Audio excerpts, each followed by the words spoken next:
do it for God or don't fucking bother.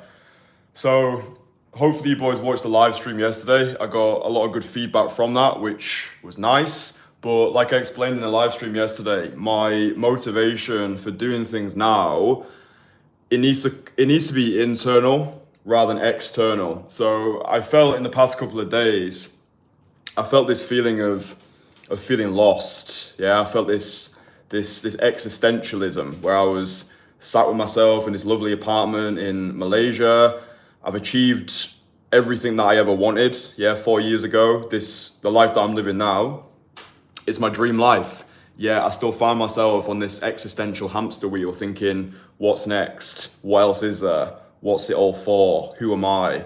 Where am I actually going?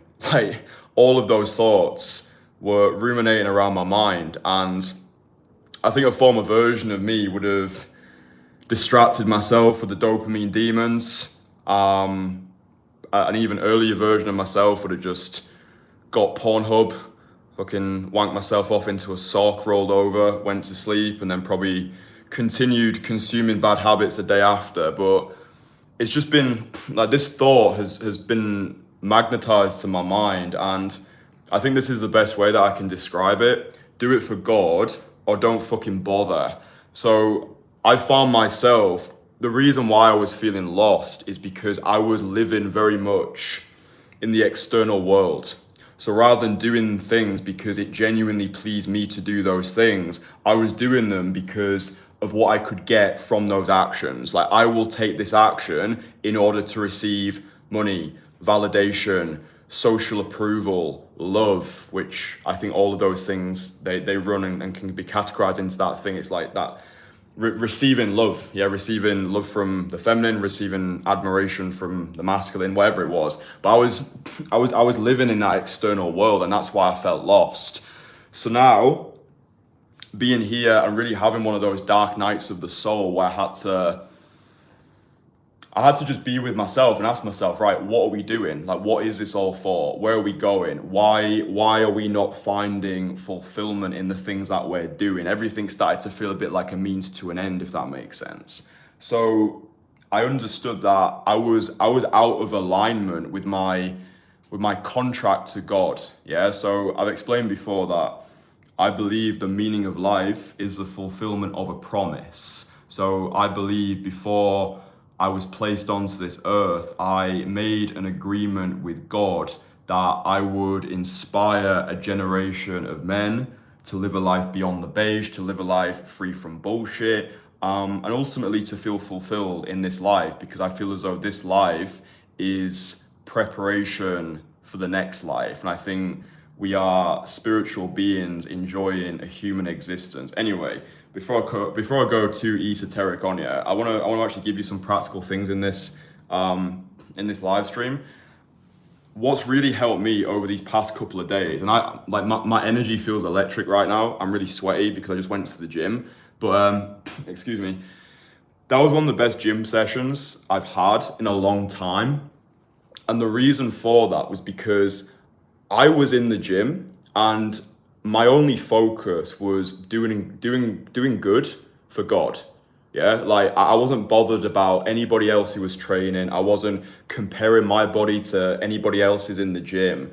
I was purely focused on finding pleasure in the pursuits, right? I was enjoying being there, putting the reps in, and creating for an audience of one. So therefore, my sense of accomplishment, my sense of validation, my sense of, yeah, I feel worthy in my own skin right now. It came from this internal source rather than I'm going to go to the gym and I'm going to train because I want a better body than everybody else in there because I feel like an unlovable piece of shit. It's like that pot of gold at the end of the rainbow. Yeah, it's like there's always going to be people with better bodies or more money or a nicer car. I mean, I don't even have a car, but if I did, you get what I'm saying. And I found that this excessive lust after materialistic trophies and external validation, it got me into a mental rut. And even though, and this may well be because I've not yet developed the emotional maturity to have achieved this state, I do find it difficult to comprehend when people say, oh, I don't create for the external, I only create for the internal. I find that difficult to believe because I feel as though if I was just creating this video and I knew that nobody was going to watch it, I wouldn't be as motivated. That's just me being completely transparent with you. I wouldn't be as motivated to create this video if I knew only I was going to watch it. But I don't think that's the point. I think it's understanding who your main receiver of the message is. Does that make sense? Like, 100 people might watch this live stream. Okay, that's nice. That gives me some vanity metrics to work with. Okay, numbers, it's easy to keep score. But ultimately, the sense of fulfillment has to come from the fact that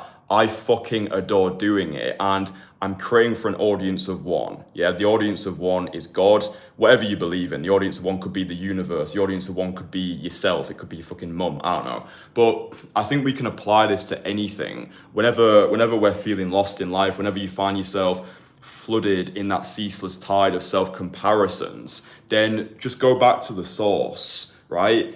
You are against yourself, and the only person that you need to compare yourself to is former versions of yourself. If you can aim to be better than you were yesterday, if you can aim to be 1% better every day, and I think what's important, something that I've started doing, is I've actually started having conversations with God. Like, it's kind of difficult to describe. Like, I was in the gym and I just completed these heavy sets, and like I almost entered this private bubble of divine providence where, I don't know, I felt as, I know it sounds fucking weird and like whatever, but it's like I felt as though I was connected to God, and I experienced God through physical discomfort. Like, I pushed my body to the limit and I just entered this state, maybe you could describe it as flow state, but for me it was this state of divine providence where I felt connected to the divine because I knew I showed up and I did it for myself. Like, I did it for myself, and that's why that workout was so extremely powerful, because it was like every rep, every set, like even just like the kingdom of the gym that I was in, it was like I felt as though I was in God's playground, and I felt as though I was operating for him. Yeah, I was operating from a place of wholeness rather than from a place of lack. And it's like, I don't know, I just feel as though it's crazy, man. Like, in these moments I realize that God's plan is bigger than my own. I'm just a little blip on the radar of a universe which is far bigger than me. And yeah, it's crazy. But like, I think whatever challenge or obstacle or daily activity that you're doing, maybe it's just sending an email, maybe it's giving a presentation at work, maybe it's creating a piece of content, maybe it's approaching a girl, maybe it is training at the gym. Live for the audience of one, right? Do it for God, or don't fucking bother. Don't do it because you think people are gonna like you. Don't do it because you think this is gonna make you look cool. Don't do it because you're worried what other people will think of you if you don't do it. I understand that is a mental conflict, and I experienced that myself, but I think when we're able to live predominantly internally, so we are our own mental point of origin, dude, I think that's when the universe really explodes open for us, because rather than going through the world castrated of our own confidence because we're grappling with a perceived lack of self-worth, because we're comparing ourselves with this person, snapshots, facades, airbrushed images, filtered facades of people that we don't even know. It's like, okay, forget all that shit. All that is true is what I know. All that is true is source. All that is true is myself. Let's just compare myself to who I was yesterday. Did I show up today? Did I do what needed to be done? Did I make God proud today? Yeah, and then just have your little conversations with him. Just be like, yeah, like I hope you've seen my efforts today. I hope I did a good job. So yeah, maybe, I don't know. I think this signifies an important shift in my life. I think this is the next evolution of emotional maturity for me. And it feels really great. It feels really great to be more connected to myself, to the divine, and I think just even though it's like there's one thing to know, it's another thing to actually know. Do you know what I mean? I think people watch this and say, "Oh, it doesn't, Kristian, forget it. It doesn't matter. Like, it doesn't matter what. It doesn't matter if people. It doesn't matter. Shut up. Like, it doesn't matter. It doesn't matter. It's cool, right?"